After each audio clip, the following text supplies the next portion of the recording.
Today, we're going to dive into Delta-8, what it is, where it comes from, CBD, all of that.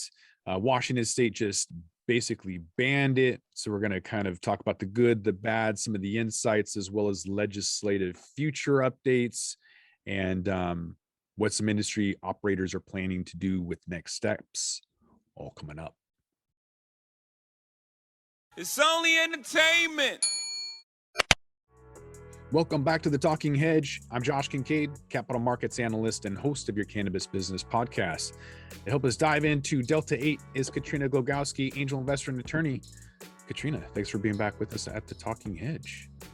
Thanks, Josh. All right, so apparently Washington State, there you have barred cannabis processors from converting hemp CBD into Delta-8. So this is from MJ Business Daily. Talking about how processors cannot convert CBD into Delta-9.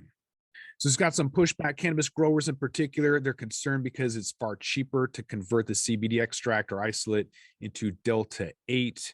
Some growers are hoping that the regulators, being the Liquor and Cannabis Board, are going to provide some clarity about it.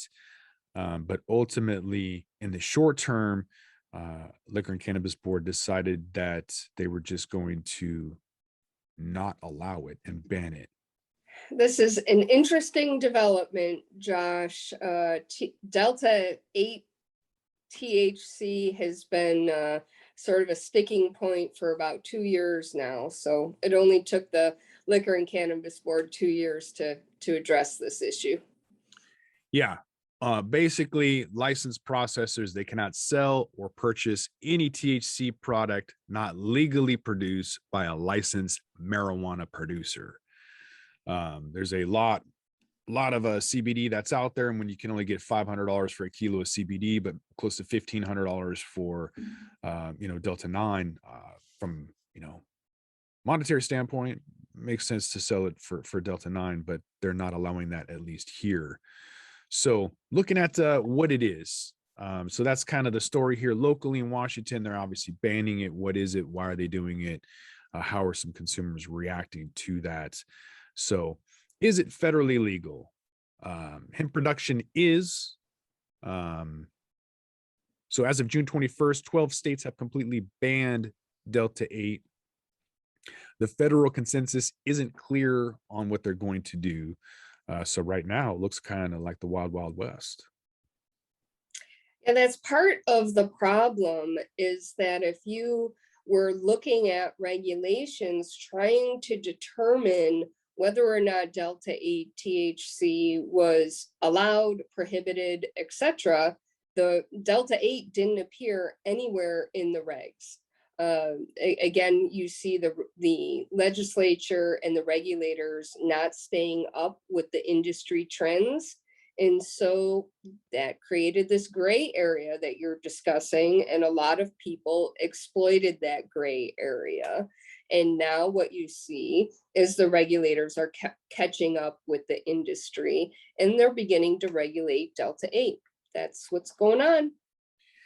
Yeah, but who cares? So what's the potential behind it? I already kind of mentioned that you get 3x more for it than you would CBD. So basically the bottom line is that there's an illicit market for it. You don't have to be regulated. You can grow a regular, it'd be kind of like growing tomatoes and then being able to sell that tomato as like wine. I guess grapes would be a better analogy, but let's just go with tomatoes.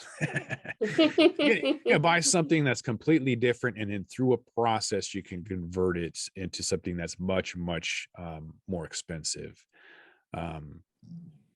So there's some backlash though, right? A lot of people are saying that the process isn't natural, that it goes through solvents and acids and heats that causes that reaction to turn that CBD into THC. But how, I mean, this is just me talking out loud. How's that any different than a lot of the other processed foods that we have? So what kind of acid are we talking about? Hypochlorous acid is basically tears. So without really knowing how dangerous that is, I mean, I'm not going to do it because I'm not going to buy, alcohol out of somebody's trunk. Nobody buys bootleg cigarettes anymore. So I'm not going to buy, except for my trusted provider Mhm. who grows. I know that he grows it. So that's the difference. If you know the farmer, you know the process, that's the exception, I suppose. But I'm not going to buy this at some market with random people going through that, because ultimately you don't really know what the formulation is. Um, you know, there's health risks and everything else. We saw that in the early days of extracts with motels blowing up. Right. Right. So Well, yeah, it's a gray area. yeah, very much so. But there's some money to be made, and so ultimately people are going to do it. But until there's federal consensus and final rulings and standardizations, laws will continue to change on a state by state level, just like, cannabis, I guess. um It's a good thing, I guess, that they didn't find out about this before the hemp bill. If they knew that Delta-8 could be converted into a psychoactive component, they probably wouldn't have legalized hemp, in my opinion. The whole point of hemp being legalized is that it's not cannabis, it's not psychoactive. I- the legalization of hemp in the United States will go down as a very interesting study, because yes, they legalized it, and they're like, oh, we can make paper and rope and clothes, and the hemp seeds are healthy source of omega acids, yay, yay, yay. And then everyone rushed into the market, and they didn't rush into the market to make hemp rope.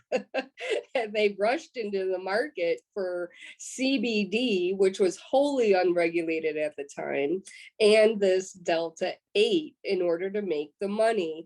And I think it caught the legislature and the regulators totally off guard, totally unexpected. And this is what's happening. Mhm. So what's going to happen as a result? I guess next steps for some operators, they're looking at THCO acetate. So that's the process that a lot of people were trying to use the inhalers with, and none of those inhalers made it because they always clogged.